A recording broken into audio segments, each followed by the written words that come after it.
سلام بچه‌ها، مخلصم، چاکرم. خوش اومدین به چنل خودتون بچه‌ها. چاکر بچه‌ها توی این قسمت یه برنامه خفن دیگه داریم در مورد آداب و رسوم بچه‌های تاجیکستان، مردم تاجیکستان.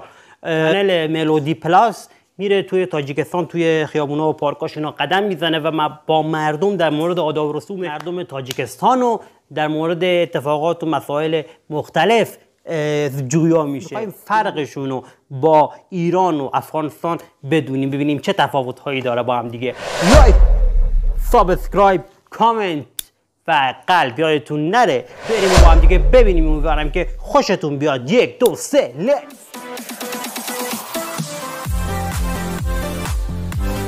در خوجند خیر است مروج عروسی ها چه قسم است؟ امین تویایتان در خوجند چه قسم است رسمش؟ قسمتش گمنی همونجا؟ امین نه عروسی هایتان در خوجند. طرفی دوشنبه مثلا دختر بچه وای کنن قلین میگرفت. قلین میگیرن. مهم بنیه همه چیزی همین طرف دیومد میتیان تو قدر امکان دارد میتیان. دخترم چقدر قدر امکان میکنه. درست. بسیاری چیزایی مثلا در کاری چیز کار میفرمو، خون در کار می یگون چیزی پرابلمش میکنه. یعنی کسی که به اندازه که توانش میرسه هم از دختر خیل و هم از بچه هم قدر مصرف میکنن. باز خیل مجبور کرد همین قطعه این خیل مردم خوجند قلیل نمیگیرن هیچ؟ نه هیچ کلش هم یک قسم است. فقط طرفی وای قطعه هم جویه دو تقسیم میکنه. میگه که مراسم عروسیشونو دختر و پسر نصف میکنن، یعنی نصف مرد نصف زن. فکر کنم همچین چیزی داری. میگه توی آداب و رسوم ایران خرج مراسم عروسی از 0 تا 100 پای داماده. اگه مردی توی ایران میخوای ازدواج کنی دهنش سرویس بخواد، چون از اول تا آخر پای مرد مراسم عروسی. عروس هم جهیزیه میاره، جهاز میاره، یعنی وسایل خونه و اینا رو خانواده عروس میخرن و میچینن توی خونهش. 50% این 50% وای. باز عروسی هایتان چند ساعت است؟ ارزو؟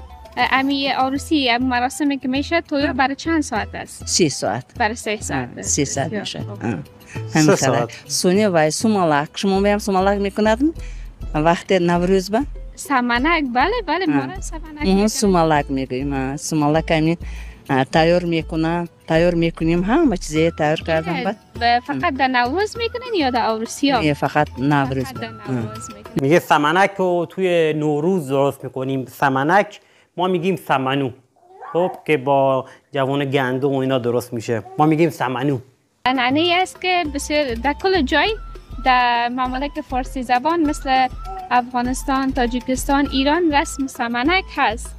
سومالک نوروز سمنک میکنن.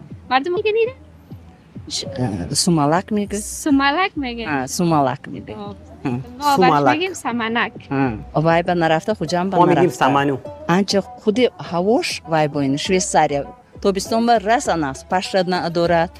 جایهای تماشاش بسیار ارچه تگرش همه جای کوهش وای نباشد اگر این مهونه کوه ما هم تو ارچه زار. بسیار شما از رسم رواج خوجند گفتین. رسم رواج افغانستان هم اما قسم است. یک تعداد فامیلا هستن قلین زیاد میگیرن، یک تعداد هستن به اندازه از اینکه ببینن امو پسر چقدر توان داره، ولی یک تعداد است که هیچ نمیگیره. یا امو مطابق امو منطقه و مردم فرق میکنن. اشتشتیت خدا میگیم اکو هر خیل اویده هایده. مثلا ما میگیم که بچه و بخت دختر رویتیه. مهمترین چیز اموست که زندگی خوش داشته باشن. دقیقاً. زنده باشین. تشکر. زندگی خوش. رحمت کلام. سلام. چه پیرزن خوشگل و سفید مفید و ناز و خوش انرژی. فقط دوست داری که باش صحبت کنی. خیلی ناز و خوش انرژیه. مورم با مردم خوجند برسانه. یک باره که اومدم شما وای کردید اینا من گفتیم که یک خیلی هزلی کردم میکند که وای گوشم میگن چه گفته ترسیدم. نام شما چی؟ من یزدا. اون خوشله. زنده باشین. تشکر. رحمت کلام. سلام. شهلا. از خودت؟ زیبا جان و شهلا جان. زیبا جان و شهلا جان چه خانومایی با کلاسی، سانتیمانتالی، شیکی، خوشگلی، ترگل برگری، مقبولی. یکی از رسم‌های زیبای تاجیکستان بگویید بر ما. مثلا ما براتون یک نمونه یک مثال بدم که براتون آسان شد. یکی از رسمایی که یک کسی که نو به دانشگاه میره چه قسم شما تسهیل میکنه؟ یا یکی یک کسی که نو از سفر میایه یا یک طفل که نو به مکتب. موهای این دختری که سمت چپ هستش نگاه کنید چقدر بلنده. تا پایین کمرش اومده. Так родителя да пой андоз медозан ё сум мечошан да тари саршан ну штаб хирсандӣ ай ҳамашон да به خاطر شادی و با یک پیشواز خوب مکتب روانشان میکنه. با باز کسی که مثلا از سفر بیاید تو یک کسی دیر بعد از 1 سال یا 6 ماه از یک جای بیاید پس به خانه خود ягон маърака мекунанд например ёки семейни мешинанд оилавӣ мешинанд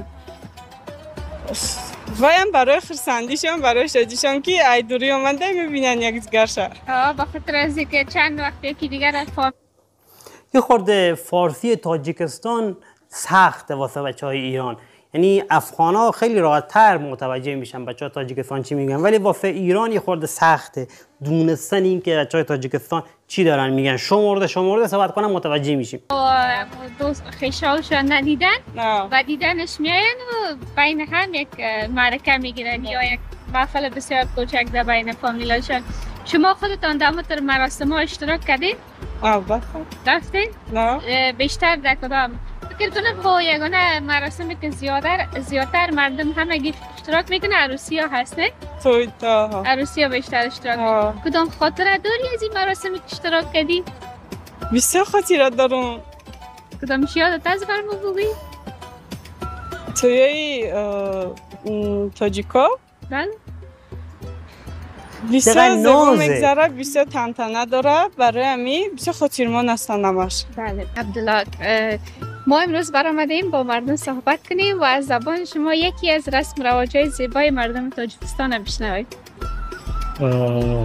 مردم تاجیکستان خوش اخلاق، خوش رفتار، خوش معامله باشه. بله طبعا ما هم همیشه زندگی میکنیم و این همی رویه و مهربانیشون هم میبینیم. خب مهربانی مردم تاجیکستان زبان زد خاص همه بچه‌ها. منم خیلی دوست دارم که تو تاجیکستان بیام. یعنی انشالله که خورده وضع اوضاع مالی بهتر بشه حتما یه سفر میام تاجیکستان. خیلی دوست دارم تاجیکستان رو ببینم و با مردمش صحبت کنم و اختلاط کنم، چند ویدیو بگیرم.